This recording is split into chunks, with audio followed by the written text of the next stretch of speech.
The month of March, of course, is known for college basketball, but it's also known for some great high school basketball. And we've got one of the best joining us on the show this morning, and that's the head coach of the varsity team at St. Ray's, and that's Jorde Lopez. Coach, how's it going? How are you? It's going well. It's going well. I appreciate you guys having me on.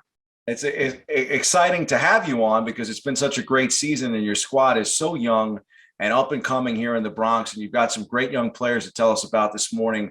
I guess, first place maybe to start might be that I think the fans at home might not be totally aware of how the CHSAA handles its playoffs, but there's actually two sets of playoffs. I was hoping you could kind of explain to the fans at home how that goes, because you guys just wrapped up the intersectionals. Yeah, well, the first set of playoffs, you had the the Archdiocesan playoffs, which would be the equivalent of the Big East tournament or the ACC tournament. Luckily for us, we had a pretty good year and we finished in third, and we secured the number 3 seed. But unfortunately, we were upset by the Gales of Iona Prep in the quarterfinals. They were the number 6 seed. So, and that was a game that we were winning for, I would say, 95% of the game. And, with the last 3 minutes, we kind of lost our lead. Well, I wanted to shift the focus, I guess, to the better stuff here, because I got a chance to be there with you and call the game as you guys defeated Zavarian in the second round of the intersectional playoffs. And, it's not just making excuses. You really have a very young team. And this year it looks like the record, I guess, wrapped up at 16-10, right? That's correct. I mean, so that's nothing to, shake a stick at, as they would say. 16-10 is pretty good, especially when some of your top players are freshmen.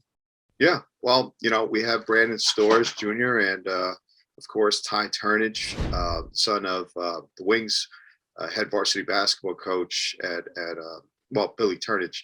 Both those players who were regarded as some of the 2 top prospects coming into high school, they really answered the call for us. And, I wasn't too surprised based on what I was able to see, over the last few years as they were coming up in the rankings of New York City basketball, what we were getting at St. Ray's. And they definitely totally delivered for us.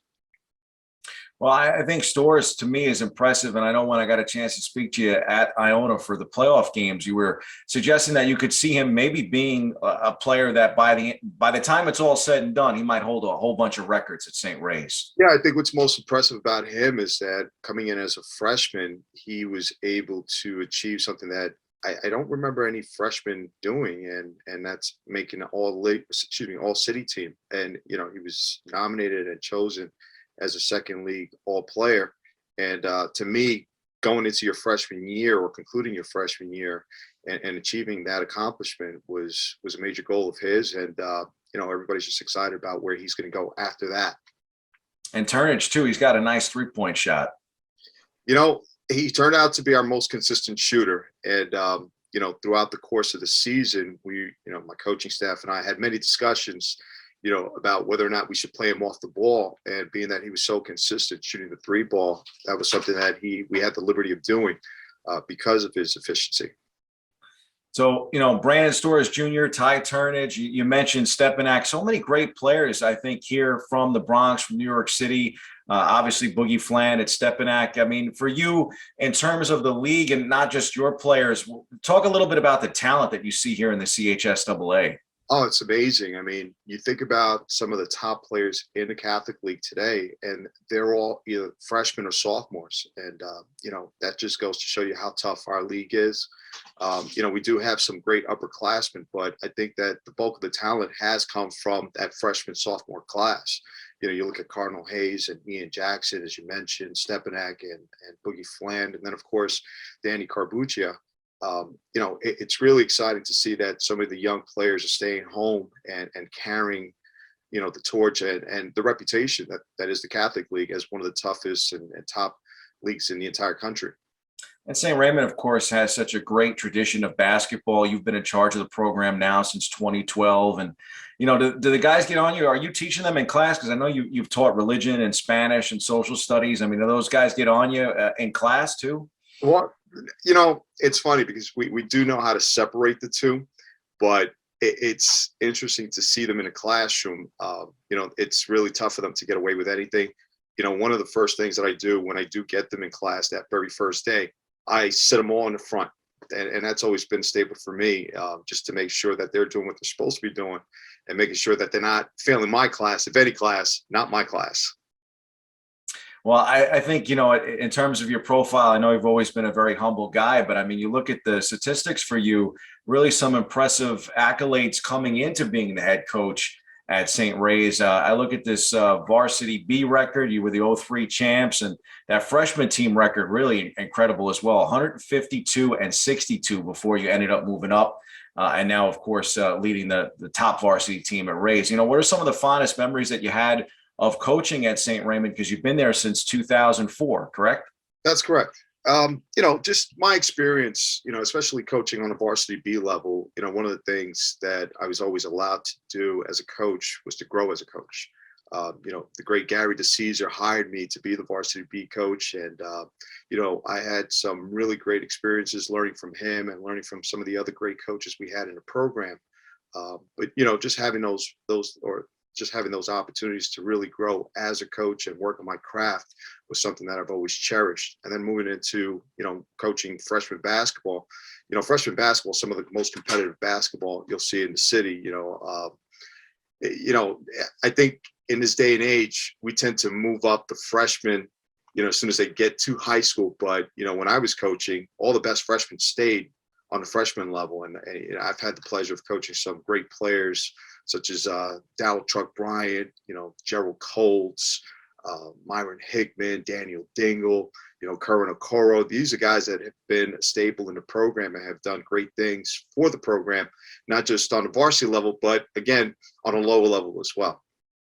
And when you head on over to see a game there, I think the fans in the Bronx, if they haven't had an opportunity to go on over to Ray's, I mean, the gym looks great. I mean, it really looks like a Division I college basketball setting as opposed to just your regular high school gym.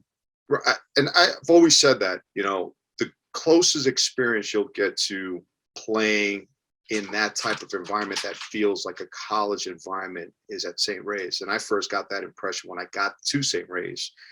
When I first started teaching there, and then before I even coached there, I was so impressed and marveled by, just the crowd, the fans, and just the fanfare that goes along with playing at St. Ray's. I mean, you're playing at, to a capacity crowd, night in, night out. That was always something that I wanted to be a part of. And when I got the opportunity to do so, it was something that I've always took very seriously, and I've always tried to maintain an upscale environment at St. Ray's. And you obviously were an assistant at one point under Oliver Antigua, who at that time, I think in 2004, he moved on to coach at Manhattan as an assistant, gone on to do some big things in the college basketball landscape. Do you see yourself maybe trying to do something similar, or would you like to stay at St. Ray's long term? If I were 10 years younger, yes. I always say coaching college basketball is a young man's game. I'm nearing 50, so I truly enjoy what I do. And, my goal has always been to try to be, if not the best, but one of the best high school coaches in New York City, and if not New York State. Again, I've had thoughts of moving on and going to college, but, as I said before, it's a young man's game. And as I've gotten older, I've had developed much appreciation for the high school game. Well, I think the kids here in the Bronx and at St. Ray's have really benefited from you being such a great coach, and then also just being such a great mentor. And you've been able to do that too in places like Five Star. You've worked in a lot of different camps, and I guess for you, what is the most gratifying aspect of working with young men?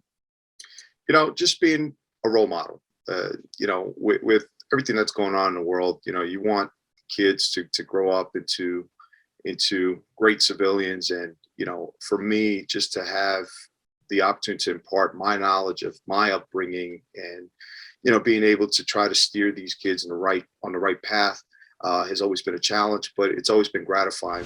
That was part one of our interview with St. Ray's head coach, Jorde Lopez. Tune in next time for part two.